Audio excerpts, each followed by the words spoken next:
नमस्कार दोस्तों, all is well channel पर आपका बहुत बहुत स्वागत है।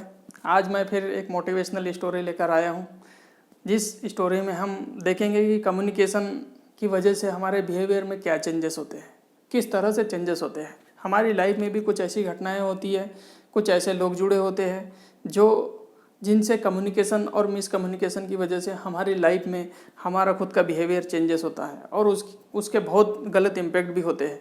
तो हम इस स्टोरी के माध्यम से ज़रा समझने की कोशिश करेंगे।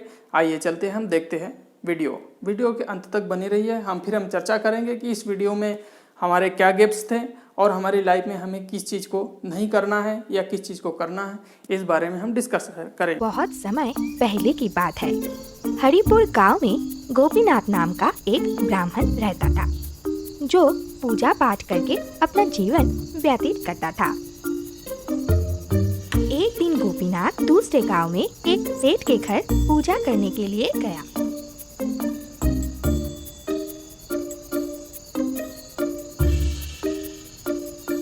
पूजा संपन्न होने के बाद सेठ ने बहुत खुश होकर गोपीनाथ को एक बकरी भेंट में दिया।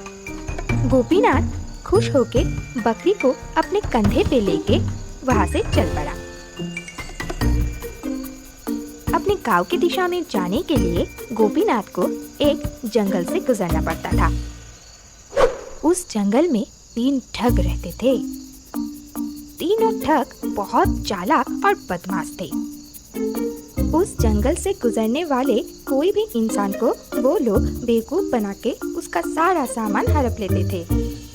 जब गोपीनाथ बकरी के साथ जंगल से गुजर रहा था, तब तीनों ठग की नजर उस पे अरे लल्लन, वो देख, शिकार चल के अपने तरफ ही आ रहा है। अरे ब्राह्मण को इतना ताजा मोटा बकरी कहाँ से मिला? वैसे भी ब्राह्मण बकरी का क्या करेगा? इसे तो हमारे पेट में ही जाना चाहिए। इसका मांस बहुत ही स्वादिष्ट होगा। चल, ब्राह्मण को बेवकूफ बनाने का कोई योजना बनाते हैं। योजना बनाने के बाद पहला ठग ब्राह्मण के निकट गया। ब्राह्मण के पास जाके हैरान होके वो बोला, राम राम पंडित जी, बुरा ना माने तो आपसे एक सवाल पूछें? हाँ बोलिए। पंडित जी, ये आप अपने कंधे पे कुत्ता लेके क्यों घूम रहे हैं? मैंने तो सुना है पंडित लोग कुत्ते को स्पर्श भी नहीं करते, और आप इसे कंधे पे उठा के घूम रहे हैं। ये आपको शोभा नहीं देता है। दिमाग तो ठिकाने पे है तुम्हारा।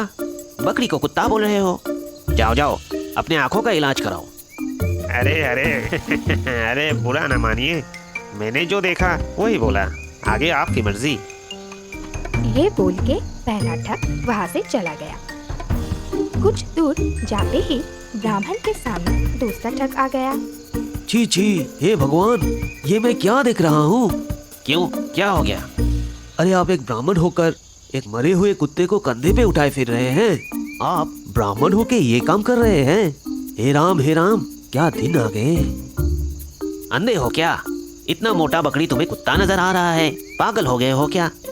मेरे रास्ते से हटो, मुझे जाने दो। ठीक है, जैसे आपकी मर्जी। भलाई का तो जमाना ही नहीं रहा। ये बोल के दूसरा ठग भी वहाँ से चला गया और गोपीनाथ भी आगे चल पड़ा। पर उसके मन में एक शंका बैठ गया कि राह चलते हर किसी को उसके बकरी को कभी कुत्ता तो कभी मरा हुआ कुत्ता नजर आ रहा है। वो बार बार बकरी को देखने लगा। तभी उसके सामने तीसरा ठग प्रकट हो गया और बहुत हैरानी से पूछा, अरे महाराज, ये आप एक घोड़े के बच्चे को कंधे पे लेके कहाँ जा रहे हैं? आगे गांव के लोग आपको ऐसे देखेंगे तो आपका तो बहुत बदनामी होगा। इस बार गोपीनाथ डर गया। वो सोच में पड़ गया। ये जरूर कोई मायावी जीव है जो रूप बदल रहा है, इसलिए दूसरों को ये बार बार कुछ अलग दिख रहा है। इसे जंगल में छोड़ जाना ही उचित है। ये सोच के गोपीनाथ बकरी को कंधे से नीचे फेंक दिया और वहाँ से भाग गया।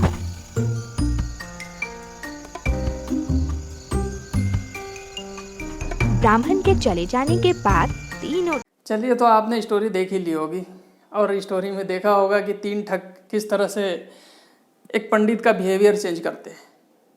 बिहेवियर चेंज कैसे करते हैं? एक कम्युनिकेशन, जो कम्युनिकेशन आदमी के दिमाग को परिवर्तन करने की एक प्रक्रिया होती है, जिस तरह से उसको कम्युनिकेट किया गया, जैसे पहली बार में उसका बोला गया कि भाई तुम्हारे सर पे तो कुत्ता रखा हुआ है, तो पंडित उस समय उसको फुल कॉन्फिडेंस था क्योंकि उसने बकरी लेके आया है तो कुत्ता तो हो नहीं सकता।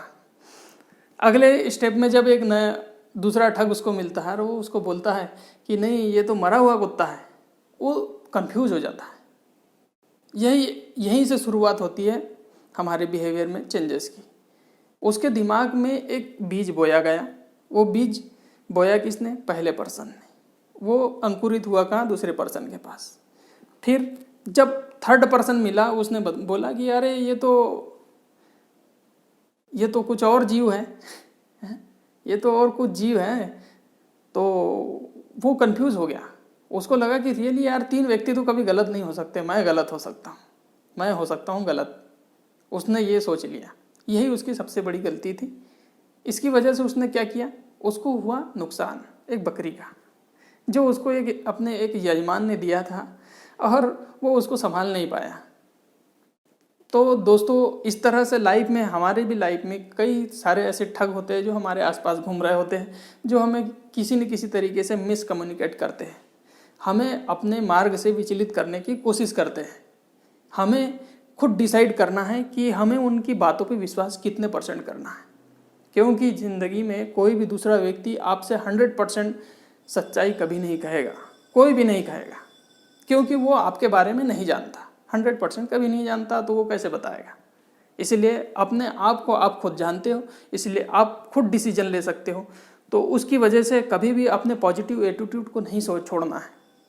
लाइफ में हमेशा बढ़ते रहने के लिए, तरक्की करने के लिए आपको अपने पॉजिटिव एटीट्यूड को हमेशा पकड़ के रखना है, एकदम मुट्ठी की तरह, जो अपने हाथ से कभी अलग नहीं होती है। तो आज की हमने जो स्टोरी है उसमें क्या सीखा कि हमें अपने पॉजिटिव एटीट्यूड को किसी दूसरे के बोलने या किसी की वजह से उस पर नेगेटिव एटीट्यूड को अप्लाई नहीं करना है, क्योंकि इसकी वजह से हमारी लाइफ में बहुत सारी खलल हो सकती है, बहुत सारे अपॉर्चुनिटी हमारे हाथ से जा सकती है। तो धन्यवाद, आप सभी ने मुझे इतनी देर सुना उसके लिए भी, और मेरी स्टोरी से काफ़ी सारे लोगों को कुछ सीखने को मिला होगा, उसके लिए भी मैं तहे दिल से धन्यवाद बोलना चाहूँगा।